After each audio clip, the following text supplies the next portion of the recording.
नमस्कार, मैं पिंटू सिंह यादव आप सभी का स्वागत करते हैं टेक्निकल दुनिया में। दोस्तों, कोरोना लॉकडाउन के दौरान आपने कई सारी चीज़ें ऐसी सुनी होगी जो कि आप उसको एनालाइज नहीं कर सकते हैं, ना ही उसके बारे में सोच सकते हैं। जैसे कि बहुत सारे ऐसे चीज़ें आई जिसमें कि आपको कुछ नया नया जो इंग्लिश का वर्ड है वो सीखने को मिला। खास करके अगर हम बात करें तो नाइट कर्फ्यू के बारे में आपने सुना होगा, या फिर लॉकडाउन के बारे में सुना होगा, या फिर अनलॉकडाउन जो है, अनलॉक जो है वो आपने सुना होगा। ऐसे कई टर्म्स जो हैं कोरोना काल के दौरान आपको सुनने को मिला होगा, जिसको कि आप नहीं सोच सकते थे कि ये टर्म जो है हमें कभी इस्तेमाल करने को पड़ सकता है। उसके बाद अगर हम बात करें तो सबसे ज़्यादा जो नाम चर्चा में है वो नाम है दो। जी हाँ, वो नाम है क्वारंटीन और आइसोलेशन।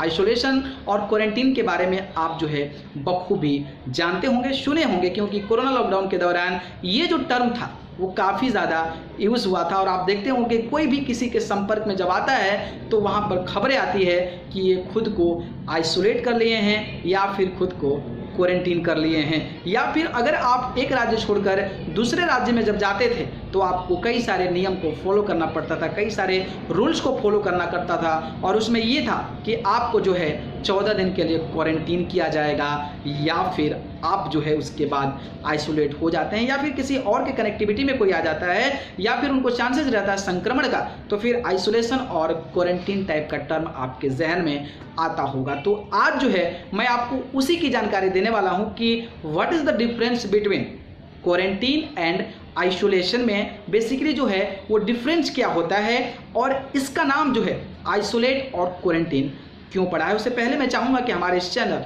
यानी कि टेक्निकल दुनिया को सब्सक्राइब कर जुड़ जाए। तो चलिए शुरू करते हैं। जैसा कि आप सभी को पता है कि आइसोलेशन और क्वारंटीन जो है कोरोना काल के दौरान आया है। तो आइसोलेशन के बारे में अगर मैं बताना चाहूँ आपको, तो आइसोलेशन के तरीके से अगर समझा जाए तो ये समझ सकते हैं कि किसी व्यक्ति को संक्रमण हो गया है, यानी कि कंफर्म है, श्योर है कि जो है उनको कोरोना हो गया है या फिर कोई संक्रमण हो गया है, तो वो खुद को आइसोलेट कर लेते हैं। आइसोलेट करने का मतलब ये हुआ कि खुद को एक कमरे में बंद कर लेते हैं और किसी के भी कांटेक्ट में नहीं आते हैं। उनको जो बाथरूम यूज़ करना होता है वो सेपरेट करता है, और उनके रूम में कोई भी उनके घर के पेरेंट्स हों, उनके घर के कोई भी लोग हों, वो नहीं आ सकते हैं। और अगर उनको जब बाहर जाना हो मेडिकल टर्म के लिए, मेडिकल इश्यूज़ के लिए, तो हो सकता है कि वो कॉल के माध्यम से डॉक्टर को खुद घर बुला लें, क्योंकि जब वो बाहर निकलेंगे तो कई लोगों को संक्रमित कर सकते हैं, इसलिए वो आइसोलेट कहा जाता है। आइसोलेट का मतलब ये हुआ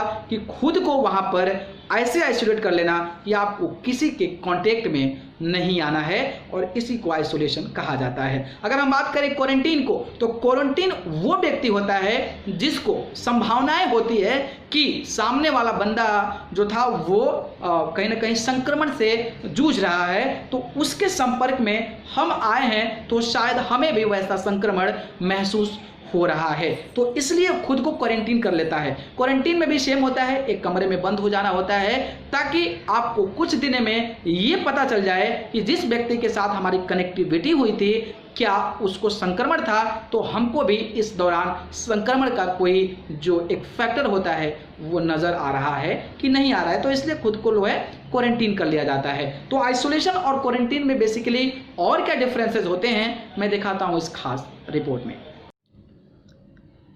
इन दिनों पूरी दुनिया कोरोना वायरस जैसी खतरनाक बीमारी से लड़ रही है, और कोरोना वायरस के मरीजों की संख्या लगातार बढ़ती भी जा रही है।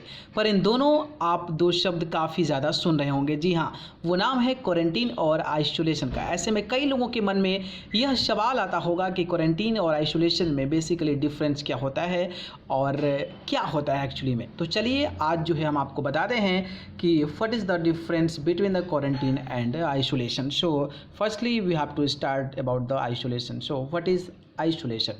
जब कोई व्यक्ति किसी संक्रमित व्यक्ति से या फिर संक्रमित बीमारी से संक्रमित हो जाता है तो ऐसे में उसे आइसोलेट किया जाता है, और इसमें उस संक्रमित व्यक्ति को दूसरे स्वस्थ व्यक्ति से अलग रखा जाता है, जिसमें संक्रमण किसी दूसरे व्यक्ति तक न पहुंच पाए। साथ ही आपको बता दूं कि इसमें संक्रमित व्यक्ति को अलग कमरे में रखा जाता है, जिससे दूसरे लोगों से दूरी बनी रहे। जब तक काफ़ी ज़रूरी नहीं होता है तब तक कोई भी शख्स उस कमरे में नहीं जाता है।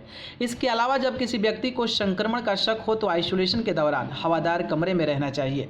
साथ ही अलग बाथरूम का इस्तेमाल करना चाहिए। अगर जाँच करानी हो तो सीधे अस्पताल न जाएँ, बल्कि फ़ोन से इसकी सूचना दें, जिससे कि स्वास्थ्य विभाग की टीम जांच के लिए सुरक्षित तरीके से सैंपल ले सके, अपने मन से कोई दवा न ले। So now start about the quarantine. Quarantine क्या होता है और इसका मतलब क्या होता है? तो क्वारंटीन का मतलब होता है अलग करना। ऐसा तब किया जाता है जब किसी व्यक्ति या समूह के संक्रमित होने का शक हो। इसमें घर के किसी एक कमरे में अलग रहना होता है। साथ ही परिवार या बाहरी लोगों से सीधा संपर्क नहीं रखा जाता है और उस व्यक्ति के कमरे में कोई दूसरा व्यक्ति भी नहीं जाता है। इसमें कुछ बातों का ध्यान रखना होता है, जैसे कि संदिग्ध के द्वारा इस्तेमाल किए गए बाथरूम का इस्तेमाल कोई और न करे। अगर घर में अकेले हो तो आवश्यक सामान किसी और से मंगवाएं। बार बार साबुन से हाथ धोते रहें और अपना कचरा इधर उधर गलती से न फेंकें। इसके अलावा संदिग्ध से कम 6 फीट दूरी बनाए रखें। तो आपको बता दूं कि आइसोलेशन का मकसद संक्रमित व्यक्ति को पूरी तरह से संक्रमण मुक्त करना होता है और क्वारंटीन का मकसद संक्रमण का शक वाले व्यक्ति या समूह की निगरानी करता होता है। WHO के अनुसार कोरोना वायरस में आइसोलेशन का कोई निर्धारित टाइमलाइन नहीं है, क्योंकि व्यक्ति को आइसोलेशन में तब तक रखा जाता है तब तक वह पूरी तरह से संक्रमण से मुक्त नहीं हो जाता है। और वहीं क्वारंटीन की बात करें तो इसका जो मैक्सिमम टाइम है वह 14 दिन का होता है। तो देखा आपने कि कोरोना लॉकडाउन के दौरान आपको कई सारे वर्ड सुनने को मिले, जिसमें कि आइसोलेशन और क्वारंटीन जो है सुनने को आपको मिला। तो मैं आपको सोचा कि बता दूं ताकि आप थोड़ा सा, अगर आप जानते होंगे तो ठीक है, नहीं जानते होंगे तो आप जान जाएं कि बेसिकली जो डिफरेंस हो जाता है आइसोलेशन और क्वारंटीन में वो क्या होता है। अगर ये जानकारी पसंद आए तो इसको लाइक कमेंट शेयर कर दीजिए और फिर चैनल को पसंद करते हैं तो सब्सक्राइब कर जरूर जुड़ जाए। अगर आप मुझसे जुड़ना चाहते हैं तो आप मुझे फेसबुक, इंस्टाग्राम, ट्विटर पर जाकर पिंटू सिंह यादव सर्च कर जरूर जुड़ें। नहीं तो मैं डिस्क्रिप्शन में लिंक दे देता हूँ, वहां से जाकर आप मुझे फॉलो कर सकते हैं। आप सभी को बहुत बहुत धन्यवाद। नमस्कार।